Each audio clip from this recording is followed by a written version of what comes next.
Steve here, Concierge Health Advisor. Woo! Continuing on. I'll press play when I'm in amongst traffic. Anyway, so how should I look in this video? I just realised my top of my head gets shaved off. Anyway, so you clicked on it today. Continuing on the mental health series, I'm going to respond. Well, you know this title before I do today, as is often the case. So, antidepressants are bupkis. Anyway, it's got antidepressants in the title, right? So, recent research indicating that antidepressants don't do shit. Serotonin and antidepressants relationship. There is no relationship.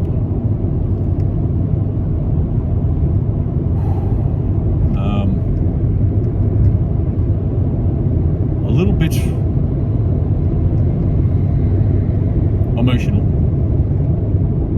I am in the topic today because I spent nearly 20 years as a registered nurse in mental health. And this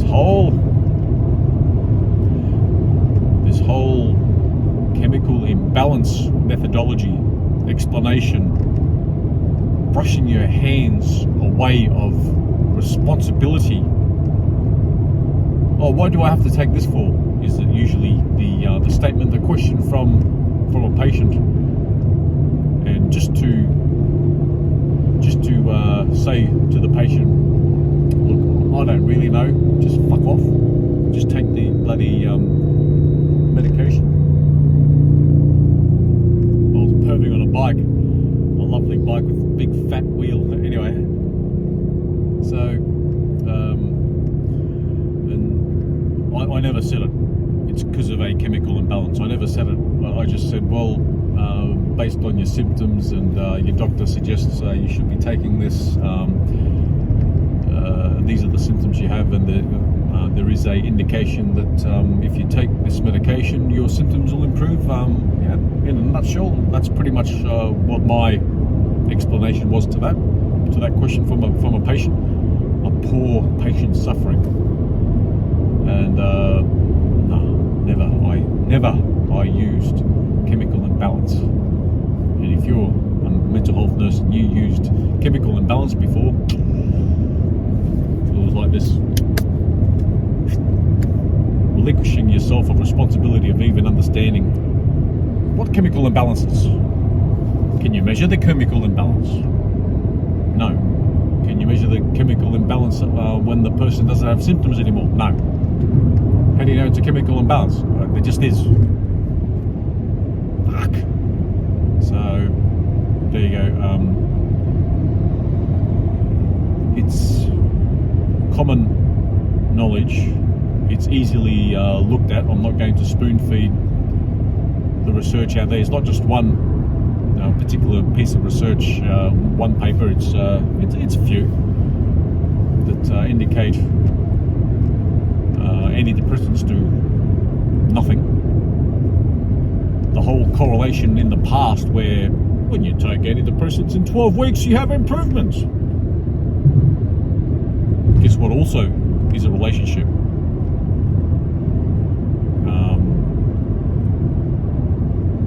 Bingo bongo. There's an improvement of depressed diagnosed versus self-diagnosed, self-professed depression.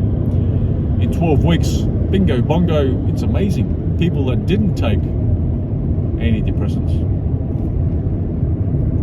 also showed a statistical significance, also reported better mental health in 12 weeks. The same sort of numbers with the medication takers and the non-medication takers. After 12 weeks, there was a improvement in mental health. Even the placebos. Ooh, gee. So, I've mentioned antidepressants. What if the same issues apply, especially when you use the same explanation to wipe your hands clean, to dust off your hands of responsibility, particularly from the MDs, the doctors, the qualified people. Keep it cool and balanced. Never mind the depressive symptoms. How about the anxiety people, the mood people, and the psychotic people? Don't you think the same explanation was used for them?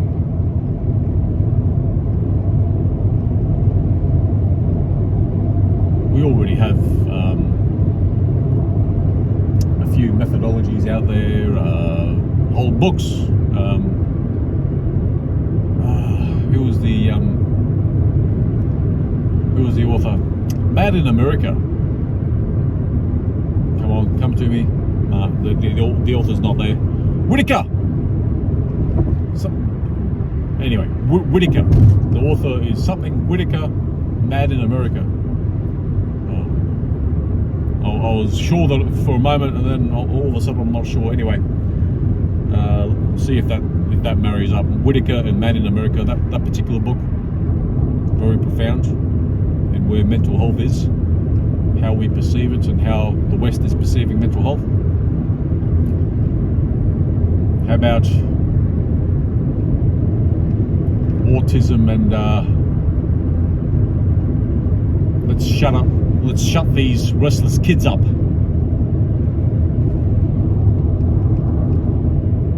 The kids on Ritalin, the learning difficulty kids, the behavior disorder kids.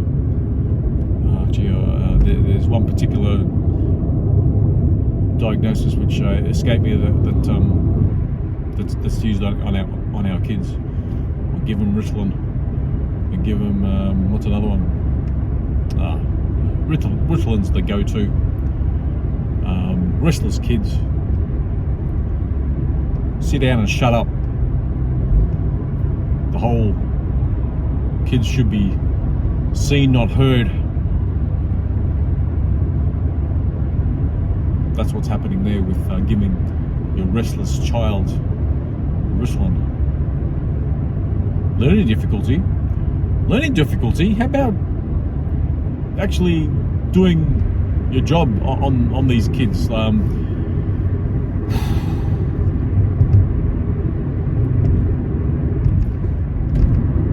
not going to say anything more.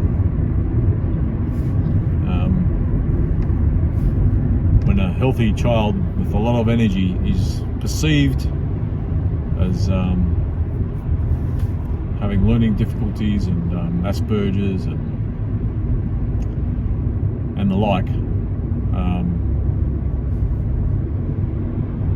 and giving him drugs to shut the fuck up, that is asinine. Anyway, I'll keep this short today. I'll still keep it short. I was just going to quickly add, if you want to start with the cleanest of slates while I spit. I'm not sure if that was shown on the video. If you really want a clean slate, the cleanest of slates, the best possible propensity to have good mental health for adults and children alike, increase your saturated fat intake, which is code for increase your cholesterol intake. If you want improved mental health, there it is. Oh, cholesterol, cardiovascular, no. We need cholesterol. 75% of our brain weight is made of myelin, and 90% of that myelin is made of bricks and mortar cholesterol. So we need to intake cholesterol. Okay, that goes with hormones as well. 90% of the bricks and mortar of hormones is made of cholesterol. So if you've got mental health issues, which often is correlated with low sexual performance, fertility issues and that sort of thing, increase your saturated fat, beef up the eggs, milk, butter, cream, cheese, yogurt intake, and you'll be fine. Okay, so I'll just end on that as I pass 10 minutes. Bye bye.